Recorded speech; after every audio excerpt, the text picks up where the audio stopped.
Hello दोस्तों, कैसे हैं आप सब लोग।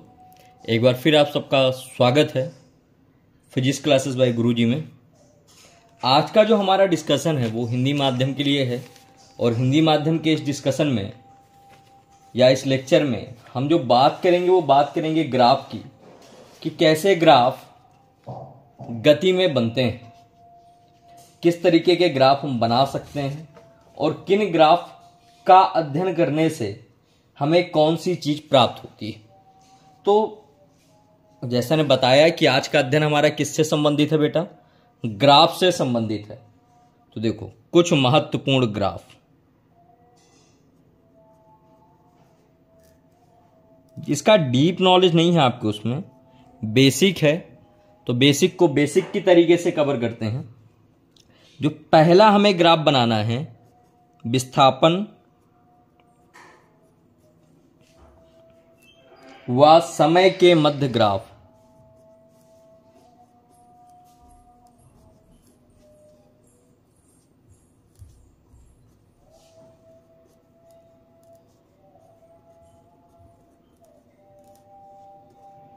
विस्थापन व समय के मध्य ग्राफ। अब इसमें अलग अलग केस हैं, बहुत सारे केस होंगे। मैं एक बार एक एक करके आपको समझाता हूं। पहला केस,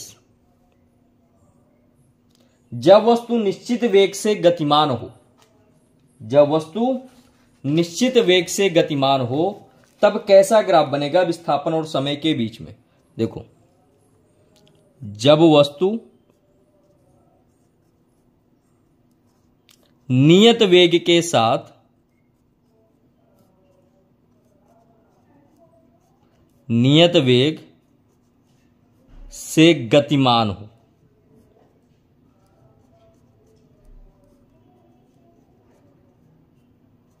वस्तु क्या कर रही हो, एक निश्चित वेग के साथ गतिमान है, तब ग्राफ में हम दो एक्सिस के बारे में स्टडी करते हैं, एक्स और वाई एक्सिस के बारे में। ये जो सीधी लाइन है ये वाई एक्सिस को रिप्रेजेंट करती है, ये वाली लाइन है ये एक्स एक्सिस को रिप्रेजेंट करता है। ये जो सेंटर है सी, यहां पर जो कोऑर्डिनेट होते हैं वो बेटा 0,0 होते हैं, क्योंकि हम विस्थापन और समय के मध्य के ग्राफ को स्टडी कर रहे हैं। तो जो एक्स एक्सिस है वो समय का अक्ष बन जाएगा, जो वाई एक्सिस है वो विस्थापन को प्रदर्शित करने लगेगा। विस्थापन अर्थात एस, जब वस्तु नियत वेग से गतिमान होगी, यानी कि वस्तु निश्चित समय में एक निश्चित विस्थापन को प्रदर्शित करेगी, यानी कि यह जो लाइन होगी यह एक प्रकार की सीधी रेखा होगी। कैसी रेखा होगी? सीधी रेखा होगी जो कि नियत वेग को प्रदर्शित करेगी। इसको AC क्या नाम दे देते हैं। तो देखो, रेखा AC विस्थापन समय ग्राफ में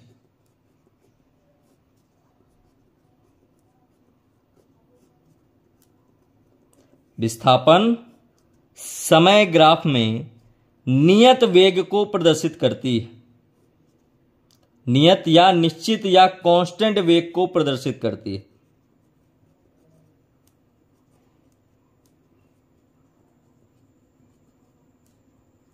नियत वेग अर्थात क्या हुआ, वस्तु समान वेग से ही गतिमान है, वस्तु के वेग में परिवर्तन नहीं हो रहा है। चलिए केस नंबर 2 में आते हैं।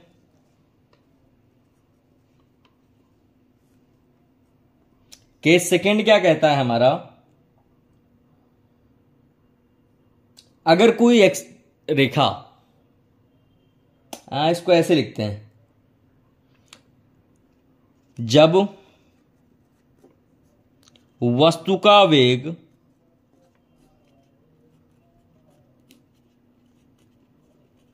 नकारात्मक हो,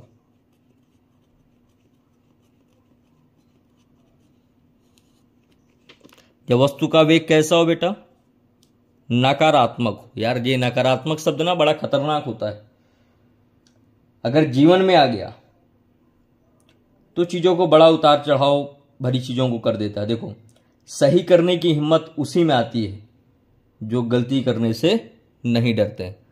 keep calm and study for your future. चलो अब इसको बनाते हैं, वही सेम दो रेखाएं,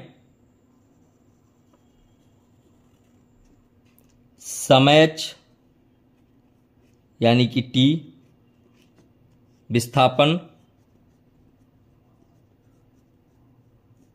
यानी कि एस, 0,0। इसको हम ए नाम देते हैं। जब वस्तु का विस्थापन समय के साथ, कोई वस्तु यहां पर थी, समय के साथ वस्तु यहां पर आ गई, मोशन कैसा है, इस डायरेक्शन में है। ये जो लाइन है वह नकारात्मक वेग को प्रदर्शित करती है। इसका कुछ नाम देते हैं पी बी रेखा। देखो यह सीधी रेखा जो कि समय की तरफ झुकी हुई है, जिसका कोण 90 अंश से अधिक है, नकारात्मक वेग को प्रदर्शित करती है। देखो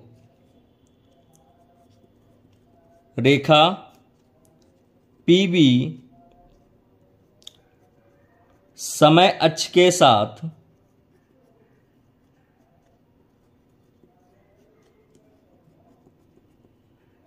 नब्बे अंश से अधिक का कोण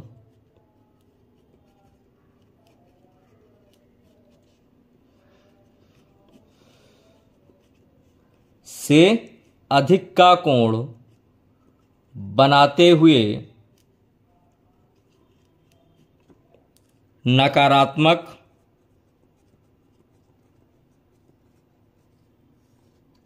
वेग को प्रदर्शित करती है।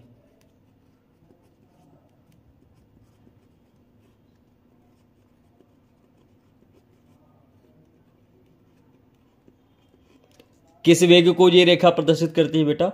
नकारात्मक वेग को प्रदर्शित करती है। ठीक है, क्लियर है यहां पर दो। पहला कैसा था? नियत वेग, दूसरा नकारात्मक वेग। केस तीसरे में आते हैं। केस तीसरा हमारा क्या है?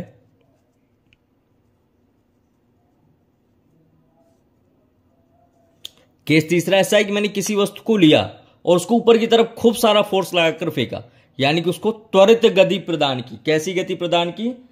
त्वरित गति प्रदान की। जब वस्तु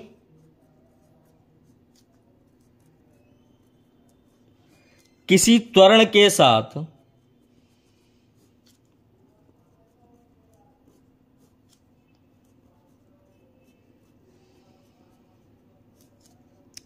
गतिमान है,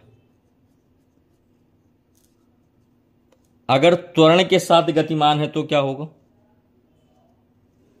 होना क्या है सर? बहुत सिंपल सी चीज है। त्वरण के साथ गतिमान है तो वस्तु का विस्थापन लगातार समय के साथ बढ़ता जाएगा।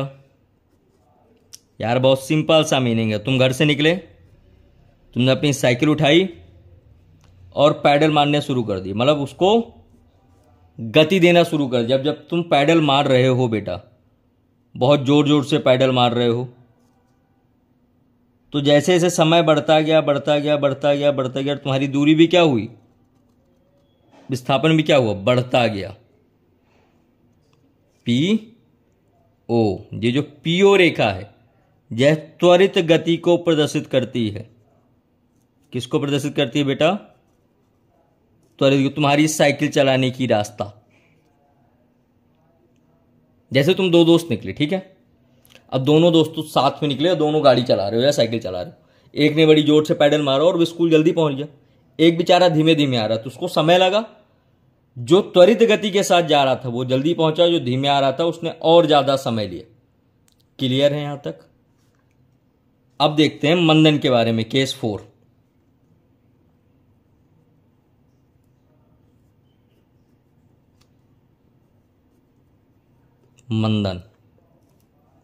मंदन का मतलब बता चुका हूं। मंदन क्या होता है? मंदन मतलब नकारात्मक त्वरण। अब नकारात्मक त्वरण क्या करेगा? कुछ नहीं करेगा, वस्तु की गति को कम करेगा। जैसे स्कूल से आ रहे थे, बीच में चढ़ाई हो गई, जब बीच में चढ़ाई हुई तो गाड़ी धीरे धीरे नीचे की ओर आने लगी, या तुमने एक गेंद ली उसको ऊपर फेंका, अब गेंद ऊपर से नीचे आ रही आ रही आ रही आ रही, आते समय क्या हुआ, तुम्हारे हाथ पे कैच हुई, जब कैच हुई तो चीजें कैसी हो गई, धीमी हो गई। अब ये जो गति है,